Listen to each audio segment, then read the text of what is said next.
जय श्री कृष्ण एवरीवन, कैसे हैं आप सब लोग। आई होप आप सब बहुत अच्छे होंगे, एकदम फर्स्ट क्लास। तो देखिए जी, लास्ट क्लास में हमने पार्टनरशिप अकाउंटिंग कंप्लीट कर लिया। सर पहली बुक कंप्लीट हो गई? हाँ बिल्कुल कंप्लीट हो चुकी है। आपको पता है सारी वीडियोस सब कुछ, जितने भी टॉपिक्स से, कॉन्सेप्ट से, क्वेश्चन से, सब कुछ आपको मिल चुके हैं। तो पहली बुक हमारी कंप्लीट हो गई है। वन शॉट रिवीजन भी चल रही है। Yes no, fundamentals goodwill change in PSR, इनकी वन शॉट रिवीजन भी हो गई है। एमसीक्यूज की प्रैक्टिस भी होने वाली है। आपके संडे को एमसीक्यूज की प्रैक्टिस भी है। ओके ओके सर, उसके बाद क्या करेंगे? अब करेंगे सेकंड बुक। क्या करनी है हमें? Book number 2, that is accounting for companies. 11th में पढ़कर आए सोल प्रोप्राइटरशिप। एक अकेला बंदा जो बिजनेस करता है उसकी अकाउंटिंग सीखी ना, जिन बच्चों ने सीखी। ठीक है, उसके बाद हमने पढ़ी 12th में पार्टनरशिप अकाउंटिंग पढ़ी। हाँ जी, पार्टनरशिप अकाउंटिंग पढ़ी। अब बारी है कंपनीज की। किसकी बारी है? कंपनीज की। कि कंपनीज में अकाउंटिंग कैसे होती है। आपको पता है ये बहुत ही इंटरेस्टिंग बुक है। सेकेंड बुक में हमारे सिर्फ 2 ही चैप्टर आ रहे हैं, that is accounting for share capital और issue of debentures. Redemption of debentures हमारे सिलेबस में है नहीं। ये 2 चैप्टर्स आपके एग्जाम में 24 मार्क्स के आ रहे हैं और मेजॉरिटी पोर्शन आपका अकाउंटिंग फॉर शेयर कैपिटल का है। इंटरेस्टिंग चैप्टर है, थोड़ा लेंदी जरूर है लेकिन बहुत मजा आएगा। इजी है, बिल्कुल मुश्किल नहीं है। एक एक कॉन्सेप्ट मैं आपको इस तरीके से सिखा दूंगा ना कि आपको मजा ही आ जाएगा।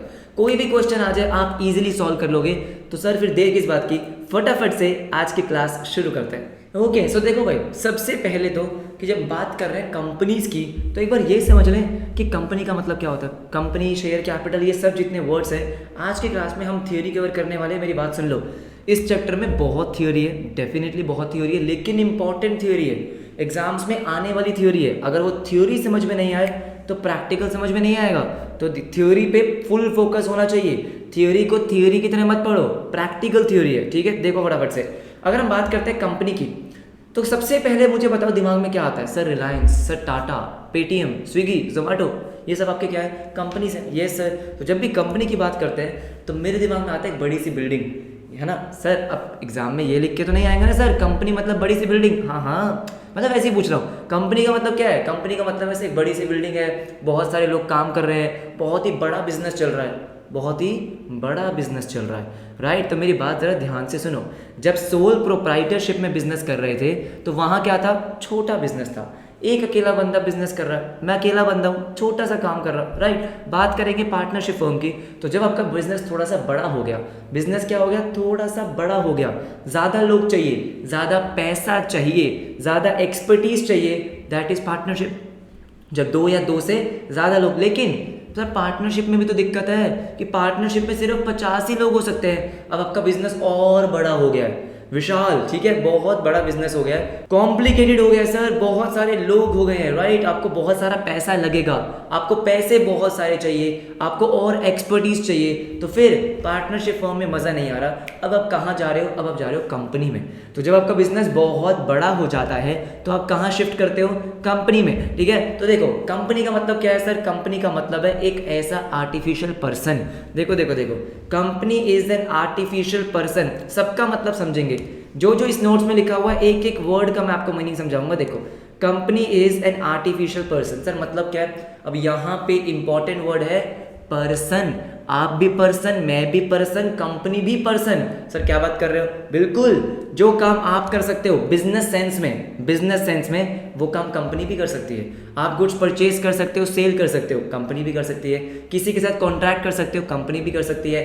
एसेट परचेज करना है, कंपनी भी अपने नाम पे कर सकती है।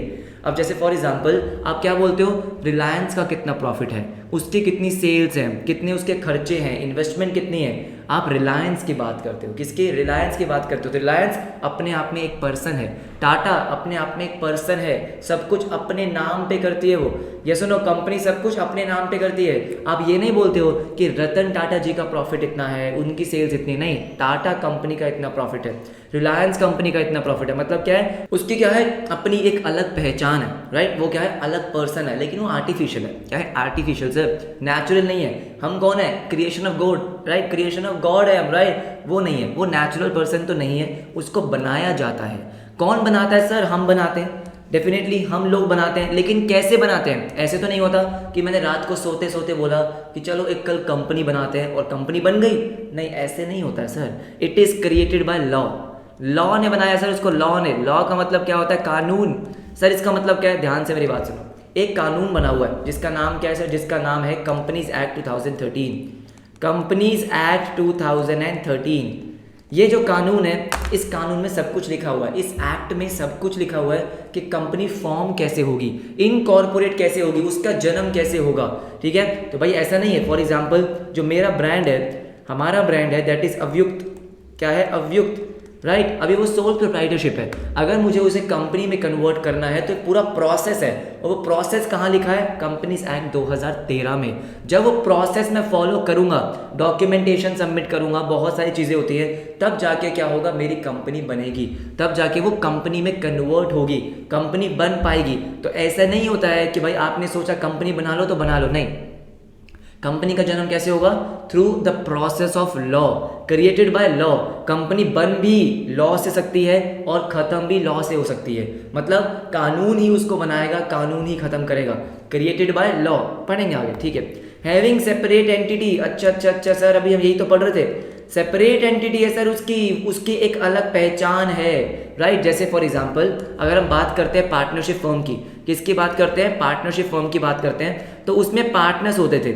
कौन होते थे सर? पार्टनर्स होते थे, बिल्कुल सही, पार्टनर्स और पार्टनरशिप फर्म, राइट। हमने पढ़ा था कि भाई लीगल पॉइंट ऑफ व्यू से पार्टनर्स और पार्टनरशिप फर्म एक ही है। जब पार्टनरशिप फर्म अपनी लायबिलिटी पे नहीं कर पाती तो पार्टनर्स को अपने घर से पैसे लाने होते हैं। डिसोल्यूशन के टाइम पे पढ़ा था, हाँ सर पढ़ा था।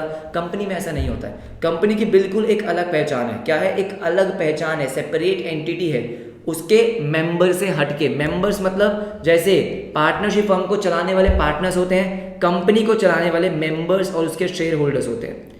यहाँ पे जो ओनर्स है, जो मालिक लोग हैं, उसको क्या बोला गया? मेंबर्स और शेयर होल्डर्स, यही कंपनी के मालिक है। ठीक है, तो जिसके जो भी कंपनी के शेयर होल्डर्स हैं, जो भी कंपनी के शेयर होल्डर्स हैं, कंपनी के मेंबर्स हैं, वही कंपनी के ओनर्स बोलते हैं। अब यहाँ पे मैं ओनर वर्ड यूज नहीं करता हूँ, मैं क्या यूज करता हूँ? मेंबर्स या शेयर होल्डर्स। ठीक है, तो कंपनी की जो आइडेंटिटी है वो अलग है, ठीक है, किससे? उसके शेयर होल्डर से। अगर आपको केस करना है तो कंपनी पे होगा भाई, कंपनी पे केस होगा, बिल्कुल सही बात है। कंपनी अपने नाम पे कॉन्ट्रैक्ट करती है, अपने नाम पे सेल परचेज करती है। बात समझ में आ रही है? जैसे फॉर एग्जांपल अगर हम बात करें किंगफिशर एयरलाइंस की, किसकी? किंगफिशर, सबको पता है, हाँ विजय माल्या, बिल्कुल सही। अब किंगफिशर एयरलाइंस तो बंद हो गई, क्या हो गई? बंद हो गई। अरे विजय माल्या जी तो अब भी मौज में है, विजय माल्या जी तो अभी भी मौज में घूम रहे हैं, बोलो हाँ या ना? घूम रहे हैं ना भाई, वो थोड़ी खत्म हो गए। कंपनी बंद हो गई ना, हो गई भाई, कंपनी बंद हो गई। विजय माल्या जी है ना? हाँ वो तो है। दोनों की सेपरेट एंटिटी है, सेपरेट एंटिटी है। जो भी केस वगैरह होंगे वो किस पे होंगे? कंपनी पे होंगे। बात समझ में आ गई? सेपरेट एंटिटी, अलग पहचान। उसके बाद क्या है? With the perpetual succession. अब सर इसका मतलब क्या है? अच्छा मुझे एक बात बताओ, मुझे एक सिंपल सी बात बताओ। टाटा पता है आपको? टाटा कंपनी सर सबको पता है, बिल्कुल। टाटा कंपनी शुरू किसने करी थी? शुरू किसने करी थी? जमशेद जी टाटा जी ने। किसने करी?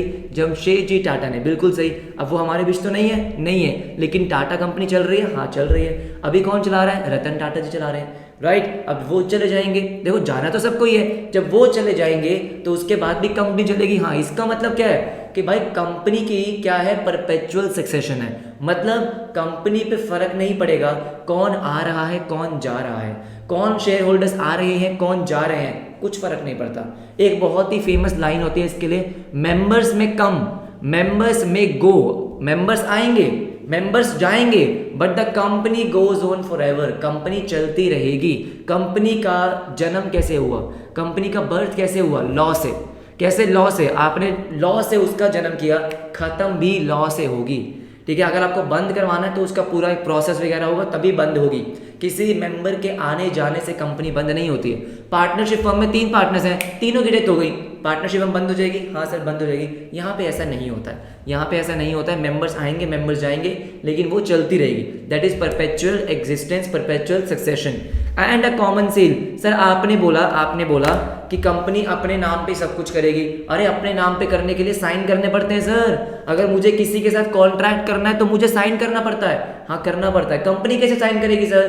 कंपनी का सिग्नेचर होता है कॉमन सील, मतलब जो उसकी स्टैंप होती है। देखा ना आपने, बहुत सारी कंपनी की स्टैंप लगती है। हाँ, तो जिस डॉक्यूमेंटेशन में कंपनी की स्टैंप है, इसका मतलब वो डॉक्यूमेंटेशन कंपनी ने अप्रूव कर दिया है।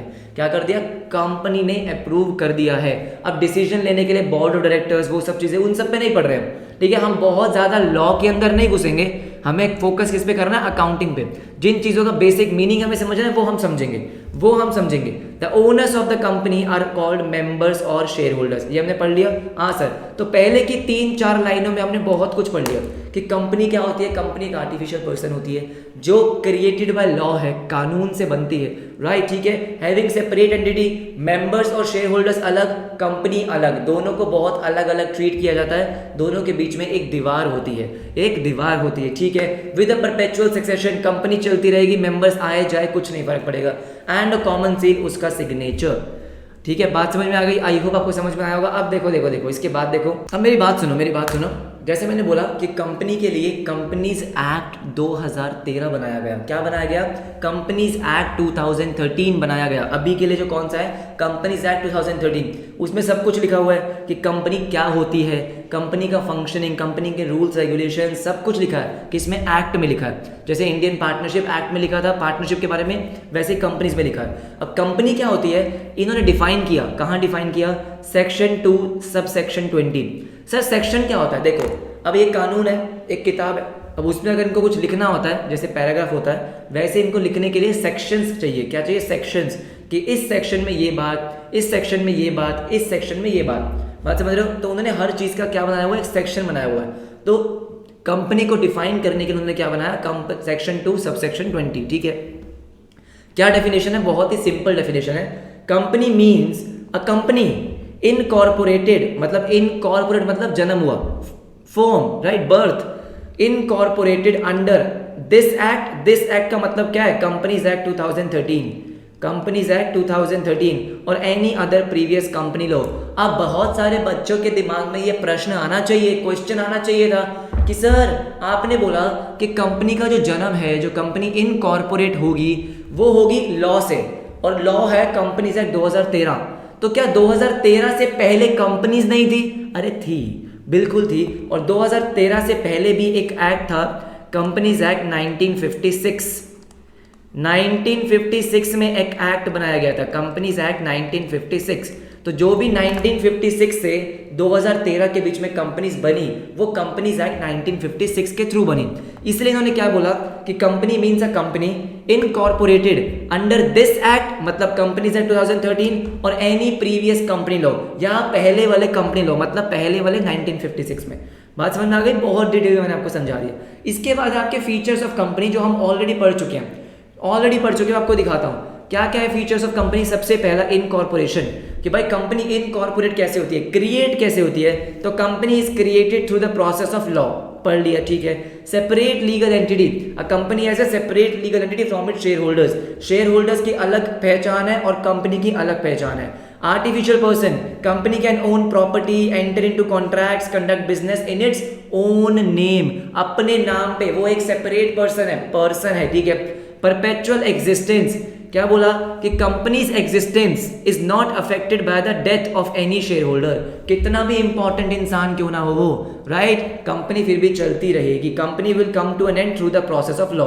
तो मतलब कंपनी का जन्म, कंपनी इनकॉर्पोरेट भी लॉ से होती है और कंपनी को खत्म भी लॉ ही कर सकता है, ठीक है। लिमिटेड लाइबिलिटी, ये इंपॉर्टेंट है, अरे वेरी वेरी इंपॉर्टेंट है, मेरी बात सुनो।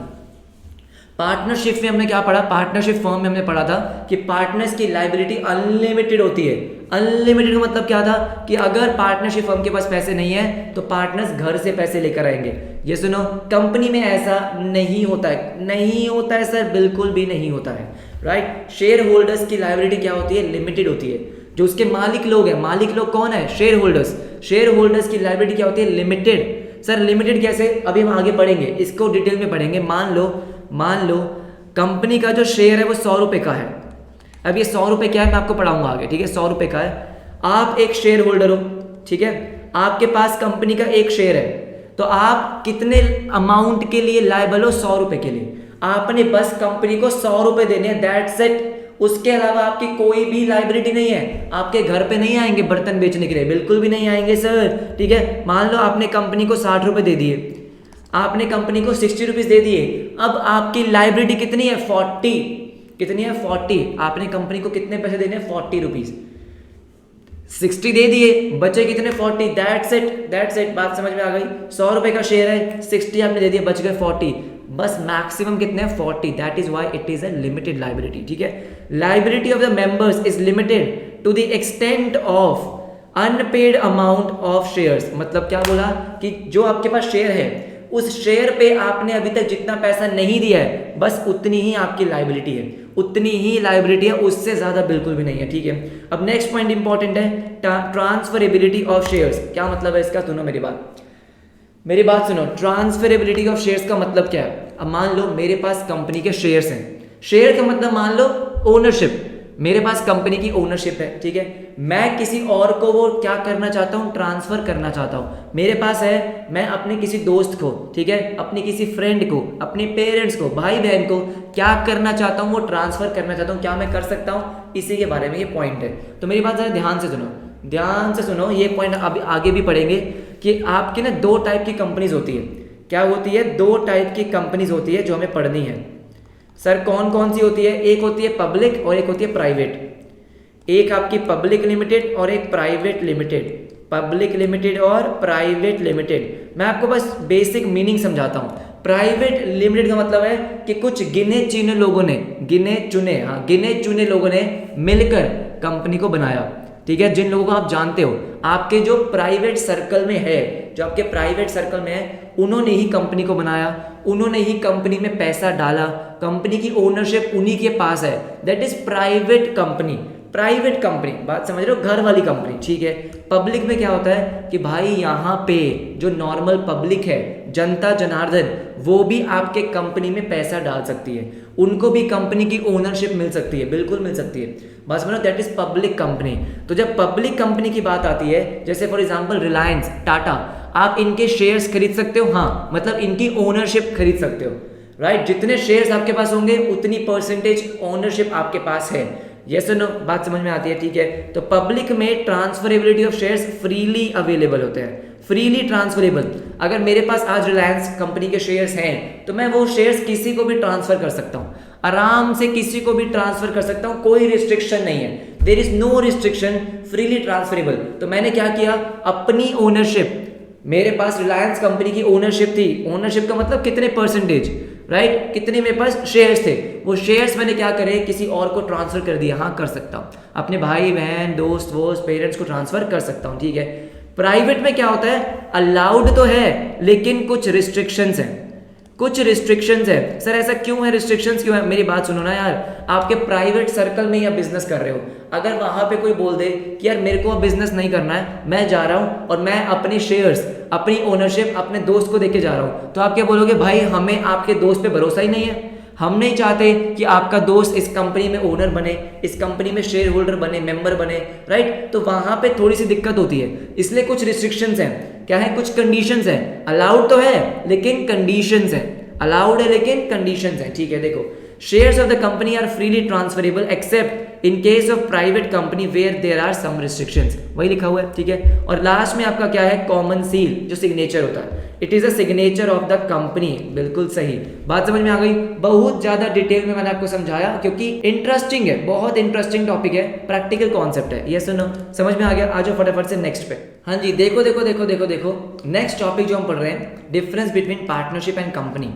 कि भाई पार्टनरशिप और कंपनी में बेसिक डिफरेंस क्या है? सर पार्टनरशिप में बहुत बड़ा बिजनेस नहीं हो सकता है, कंपनी में हो सकता है। नहीं, वो तो ठीक है, वो तो हमने समझने के लिए पढ़ा, लेकिन एक्चुअली में डिफरेंसेस क्या क्या है, देखो ध्यान से मेरी बात सुनो। यहाँ से नोट्स में से मैं आपको पढ़ा दूंगा, खुद सोचो। सबसे पहला डिफरेंस पता है किसका? मेंबर्स का।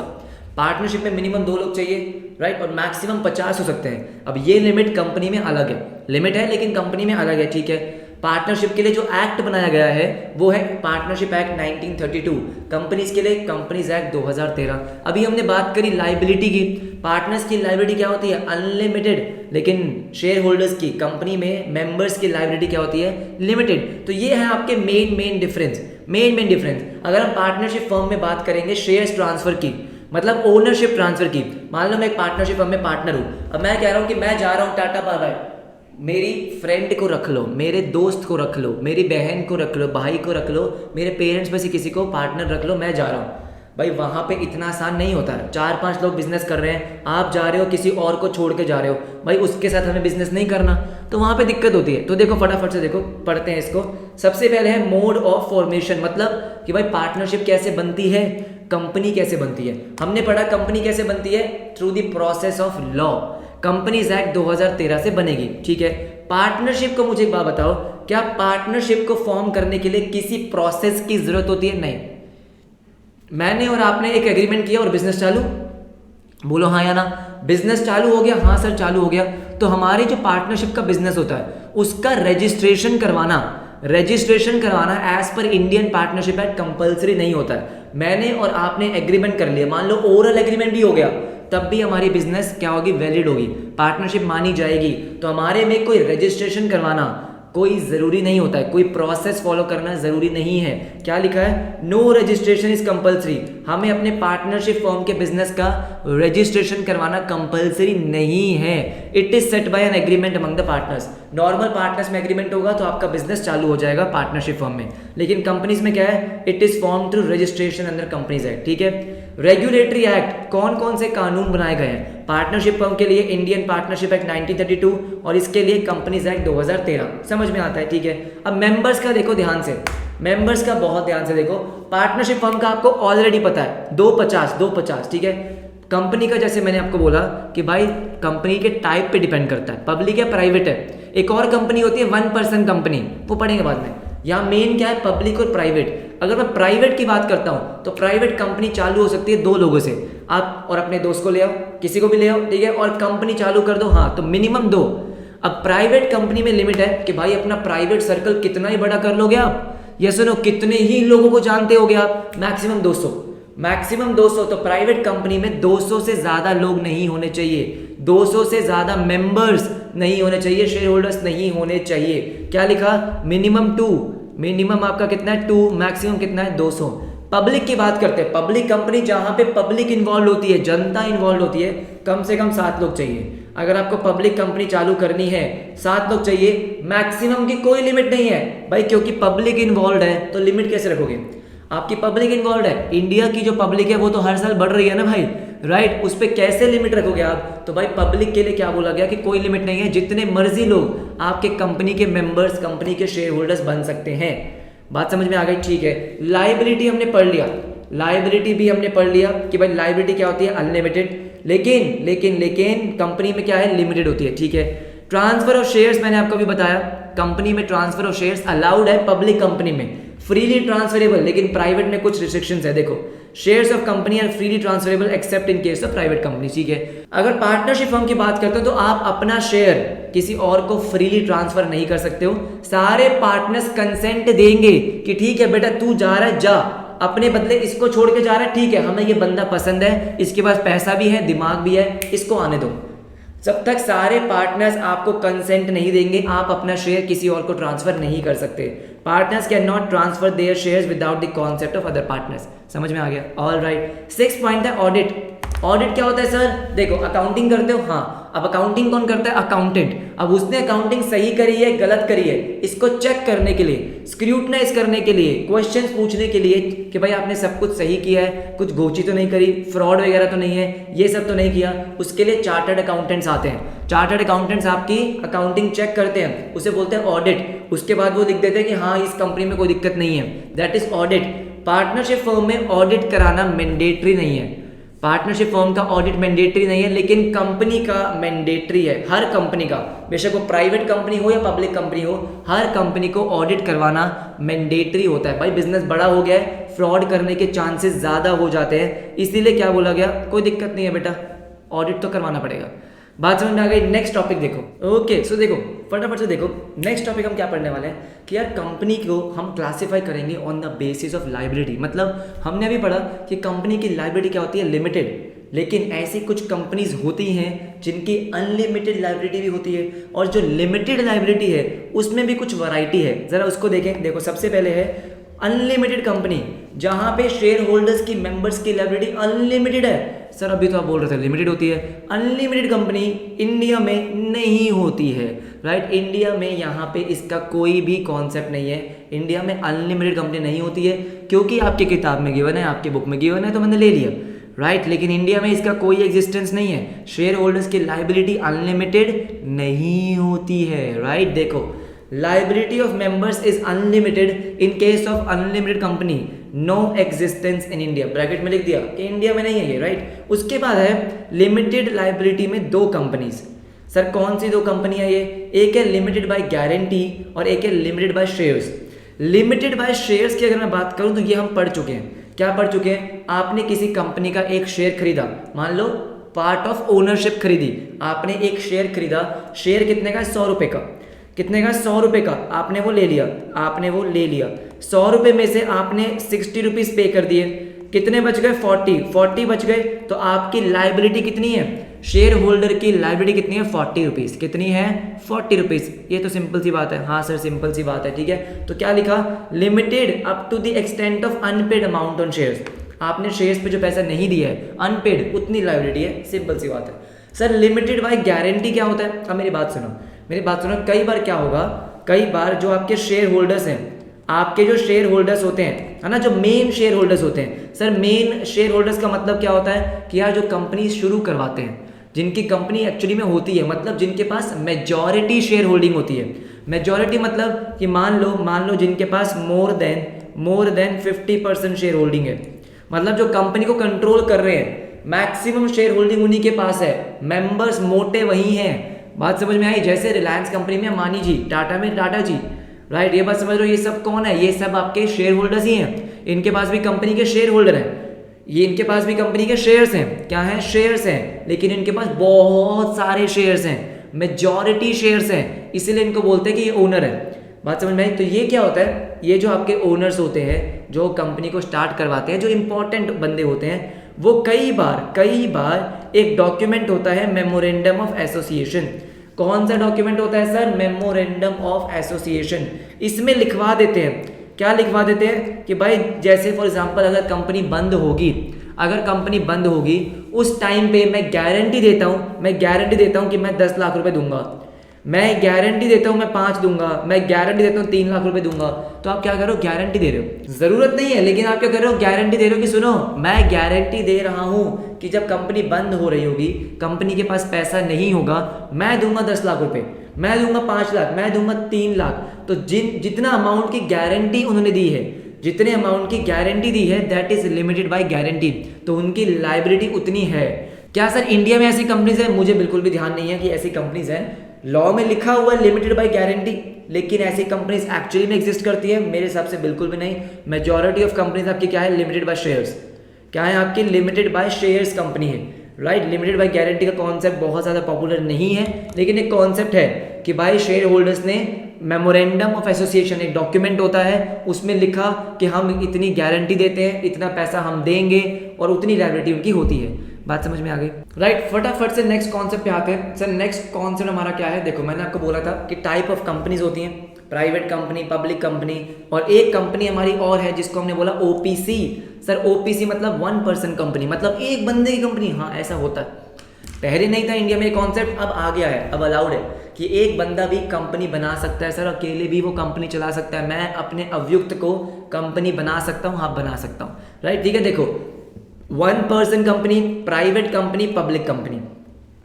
1 पर्सन कंपनी बहुत ही सिंपल सा है कि भाई उसमें कम से कम एक बंदा चाहिए, और मैक्सिमम भी एक ही हो सकता है। 1 पर्सन का मतलब क्या है कि एक ही हो सकता है। लेकिन हम बात करेंगे प्राइवेट और पब्लिक की। प्राइवेट कंपनी चलाने के लिए 2 बंदे चाहिए, अभी डिस्कस किया, और मैक्सिमम 200 हो सकते हैं, उससे ज़्यादा नहीं हो सकते। पब्लिक के लिए मिनिमम 7, और मैक्सिमम की तो लिमिट ही नहीं है, अनलिमिटेड है। बात आती है डायरेक्टर्स की। सर डायरेक्टर्स कौन होते हैं? सर डायरेक्टर्स वो होते हैं जो आपके कंपनी के डिसीजंस लेते हैं। ठीक है, कौन लेते हैं? डिसीजन, जो इंपॉर्टेंट डिसीजंस लेते हैं कि अब क्या करना चाहिए, क्या स्ट्रैटेजी होगी, कहाँ इन्वेस्टमेंट करनी है, वो सब चीज़ें, वो होते हैं आपके कंपनी के डायरेक्टर्स। अच्छा ठीक है, 1 पर्सन कंपनी में क्या है कि कम से कम एक तो होना ही चाहिए, एक डायरेक्टर तो होना चाहिए, लेकिन मैक्सिमम 15 ही हो सकते हैं। ठीक है, मान लो मेरी कंपनी है तो मैं मैक्सिमम 15 लोग रख सकता हूँ, 15 डायरेक्टर्स रख सकता हूँ। बात समझ में आ गई? ठीक है, कंपनी 15 ही डायरेक्टर्स रख सकती है। कौन सी? 1 पर्सन। प्राइवेट में कम से कम 2 चाहिए आपको, कम से कम 2 डायरेक्टर्स चाहिए, लेकिन मैक्सिमम उसमें भी 15 ही हो सकते हैं, उससे ज़्यादा नहीं हो सकते। डायरेक्टर्स लोग कौन हो गए? डायरेक्टर्स लोग हो गए जो डिसीजन लेते हैं, बार बार बोल रहा हूँ, बिजनेस के इंपॉर्टेंट डिसीजन लेते हैं, राइट। क्या करते हैं? डिसीजन लेते हैं, कंपनी को मैनेज करते हैं, डे टू डे अफेयर्स, जो डे टू डे एक्टिविटीज होती है उसको मैनेज करते हैं, वो आपके कौन होते हैं? डायरेक्टर्स।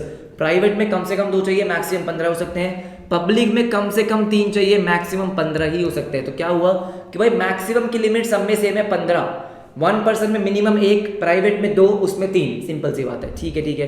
ट्रांसफर ऑफ शेयर्स हमने पढ़ लिया, बिल्कुल पढ़ लिया। सर 1% कंपनी में तो कैसे ही करोगे आप, एक ही बंदे की कंपनी है, वो किसको ट्रांसफर करेगा? नहीं, ऐसा नहीं कर सकता सर, वो किसी को ट्रांसफर नहीं कर सकता। फिर तो वो क्या करेगा, अपनी कंपनी को बंद करवाएगा through the process of law.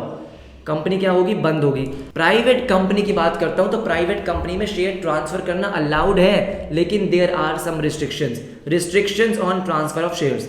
Public company में क्या है, फ्रीली ट्रांसफरेबल। मेरे पास आज रिलायंस का शेयर है, मैं आपको दे सकता हूं, ठीक है, दे सकता हूं मैं आपको, ठीक है, फ्रीली ट्रांसफरेबल। उसके बाद है नेम।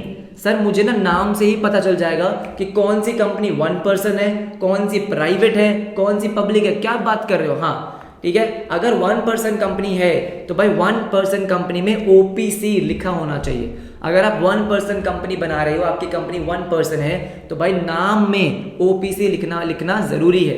प्राइवेट में आपने देखा होगा प्राइवेट लिमिटेड लिखा होता है। क्या लिखा होता है? Private limited company, this private limited company, right, this is a private company. Public company में क्या लिखा होता है? सिर्फ लिमिटेड, रिलायंस लिमिटेड। क्या लिखा होता है? रिलायंस प्राइवेट लिमिटेड नहीं है, रिलायंस लिमिटेड, पब्लिक इन्वॉल्व है उसमें, दैट इज रिलायंस लिमिटेड। तो कंपनी में अगर OPC है तो 1% कंपनी, प्राइवेट लिमिटेड है तो प्राइवेट लिमिटेड कंपनी, पब्लिक के लिए सिर्फ क्या लिखा होगा? लिमिटेड। क्या कोई कॉन्सेप्ट समझ में आ गया? राइट। सो देखो मेरे दोस्तों, आज हमने क्या किया है, आज बेसिकली हमने कंपनीज के बारे में सीखा है कि यार कंपनीज क्या होती है, उनके फीचर्स क्या होते हैं, टाइप ऑफ कंपनीज क्या होती है, वो सब सीखा। कंपनीज के बारे में सीखा। शेयर कैपिटल तो अभी तक हमने शुरू ही नहीं किया। शुरू किया क्या? नहीं, शेयर कैपिटल हमने अभी तक शुरू ही नहीं किया है। शेयर कैपिटल के बारे में पढ़ेंगे कल से। मैंने आपको बोला था थ्योरी में कराऊंगा आराम से, ठीक है। आपको पता है जब भी मैं कोई चैप्टर शुरू कराता हूं तो थोड़ा धीरे धीरे स्पीड पकड़ेंगे। ऐसा नहीं पहली क्लास मैंने आपको 1-1.5 घंटे की दे दी, नहीं, फायदा नहीं है, आपका मन नहीं लगेगा, राइट। धीरे धीरे हम चलेंगे, आराम से स्पीड को पकड़ेंगे। आधे घंटे की वीडियो, 45 मिनट्स की, 1 घंटे की वीडियो भी आएगी, टेंशन मत लो। देखो आपको पता है स्टार्टिंग से आप मेरे साथ हो, आपको पता है मैंने कुछ भी छुड़वाया नहीं है, सब कुछ कवर कराऊंगा। बस आपको क्या करना है, आपको आराम से वीडियोस को देखना है। ये नोट्स अगर आपको चाहिए तो नोट्स मैं एप्लीकेशन पे डाल दूंगा, आप वहां से डाउनलोड कर सकते हो। अगर आपको मजा आया तो वीडियो को लाइक कर देना, कमेंट करना जरूरी है, बताओ मुझे कि हाँ मजा आया या नहीं आया। मिलेंगे आपसे नेक्स्ट क्लास में, तब तक के लिए बाय बाय, टेक केयर।